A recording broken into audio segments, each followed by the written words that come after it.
جلجت جباه في الاتفاق خرج فائرني وللمرسي فنو قلب علمائي كيس كفسي فنو مد يا أمي خرا وربنو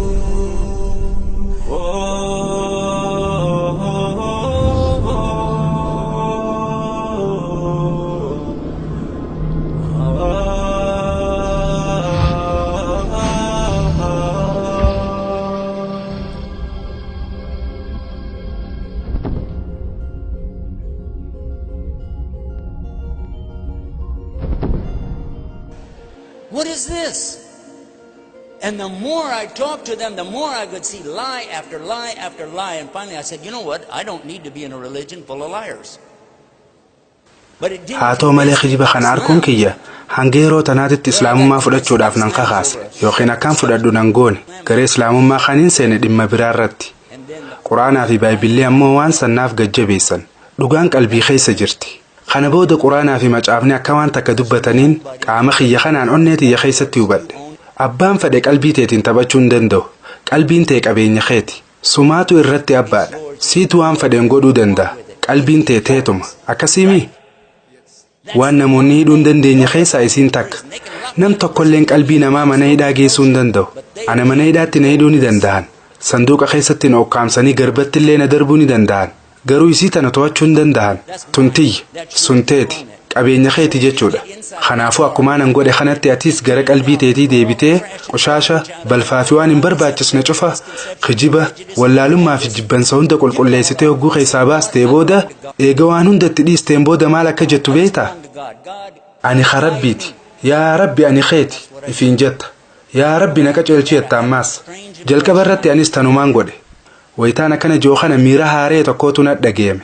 Wanti haareeni takka na dhageemtee akkaan mataa kiyyallee lafaan tuqu na goote. San booda akkanatti mataan lafa tuqee sujuute.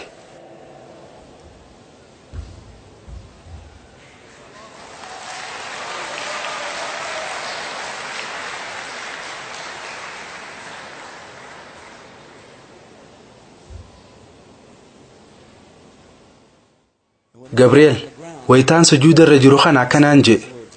Yaa Rabbi yoo jiraatte na qajeelchi jeen yeroon bakka sanii ol jiru waan takkaaniif keessatti hubadhe. Rakkinni kun hundi ana bira jiraachuudhaan beeke. Rakkoon addunyaa miti. Rakkoon anuma ture.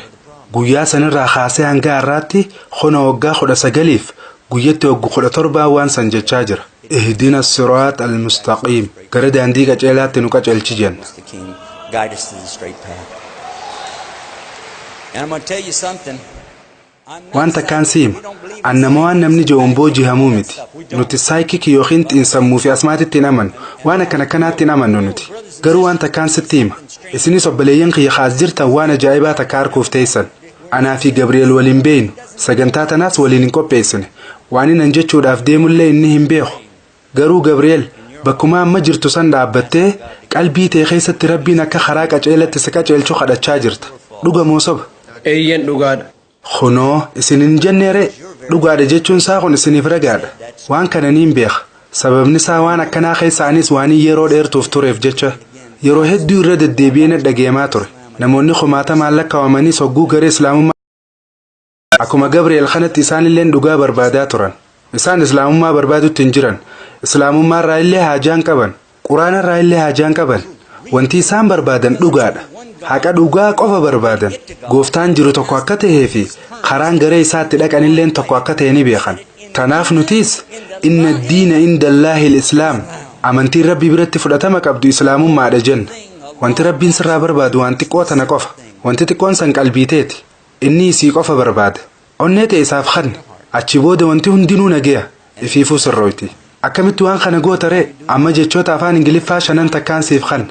Jechoonni kun hundinuu waliin deeman yeroo takkatti. Jechoonni 5 san harka kennuu, tiifamuu, ajajamuu, amanamummaa fi nageenya. Wantoota kanneen jiruu ta'e keessatti harkachuu ni feetaa? Eeyyan ni barbaada. Anillee akkasuma niin fadha. Namoonni galma kana keessa jiran cuftinuu waan kana ni fadhan. Hundumaa bakka takkatti barbaadan. Harka kennuu, tiifamuu yookiin Rabbiif mohamuu, ajajamuu waan inni nu ajajeef ajajamuu ajajoota hurnanni beeytaami nutis waan akkasii qabna waanuma takkaa bar wal fakkaata tun amantii haariyaa miti ammaas amanamaa ta'uu khajibaa fi naarkaan keessan jirre wanti hundinuu rabbi qofaaf ta'uu qabdi xumura irratti nagee keessa jiraachuudha waan inni si khanne hunda fudhattee alhamdulillah galatoomi jetta waan san jaalattus jaalachuu baattus isuma galatoonfatta sababni isaa wanti hundinuu isumarraa waan taateef isa wajjiin nagayaan jiraatta jechuudha jechoonni shananiin ammas hin jee kun hundi afaan arabaatiin jecha tokkoon ibsama garuu afaan ingiliffaatiin jechoota shan fudhata jecha kun afaan arabaatiin maal akka ta'e ni beektaa lakkin beeku islaam dhugaa jettamoo akkasi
duraan qobattiin gaafii wayii takka gaafadhee ture ammaas sanumaan irra deebi'ee isa gaafadha gooftaan dhugaan jiru tokko qofa ta'uu isaatti amanuu keenuuf mirkaneessi rabbi tokko qofa akka ta'e ni amana hayyee tanaafuu hayyee ammoo ani nan joona jalaa jee ani ragaan baha Allah malee haqaan gabbaramaan biraa akka hin jirre haqaan gabbaramaan Allah malee ka biraa akka hin jirre akkasuma ammas ragaan baha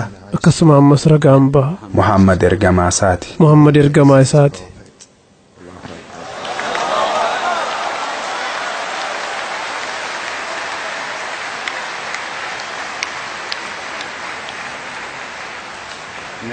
amma afaan arabaatiin itti aansinee jenna hiikaan isaaniitis takkuma garuu ammoo hogguu jettu afaan rabbiin quraanattiin buuse afaanuma akka Yesuus Abrahaamii fi Muhammad sallallahu alaihi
gabbuu nutti dhagayama. Dhaamsi Yesus nageenyi irraa jiraatu barsiisaa ture kanuma. Dhaamsi Nabi Muhammad sallallahu alaihi wasallam barsiisaa turanis kanuma. Yoo Rabbiin nama fayyisu tokko qofa jettee fudhatte badiinati hojjette hundi sirraa dhiqamtee akka nama amma garaa haadhaa keessaa baheetitti qulqullooyta jaanii nu barsiisan. Kana jechuun namni kun Gabriel. Jibriil kun amma dilii takka illee hin qabu. Inni amma Rabbi biratti nama qulqulluudha. Ammaan tana du'aa'ii fadhe yoo godhe du'aa'iin isaa ni qeebalamti. Kanaafuu Gabriel amma akka na wajjin du'aa'ii gootuun barbaada. Na wajjin aamiin jedhi. Rabbiin guddaan Yusuf isteesiif hidaayaa haa kennu. Aamiin jedhi. Hunduma keenyaafuu aamiin. Amma xalayaati jeta deddeefi oofi jettuun if dura harku jira. Hayyeemee amma namni har'aas nu hojii jirtan ha musliman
أشهد أن لا إله إلا الله وأشهد أن محمد رسول الله. الله